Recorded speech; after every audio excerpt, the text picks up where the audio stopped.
чоңгуз бакта кыргыздардын кинотеатры бар дейт го, бир торговый центрдин жанында. Ошону айтып койчу, каякта экенин билбейсиңби? Могу Киргизия деген торговый центрдин алдында деп айтты эле. Кыргыз болгондон кийин Кыргызстан деп эле сүйлөсөңүз, Киргизия деп элечи таза эле. Киргизия деп жазып турса мен Киргизия деймин да, Кыргызстан демек белем.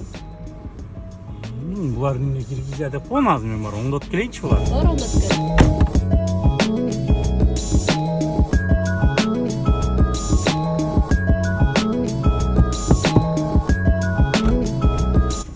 Чоңгуз, үйгө жеткиз койчу мени. Эмне болду?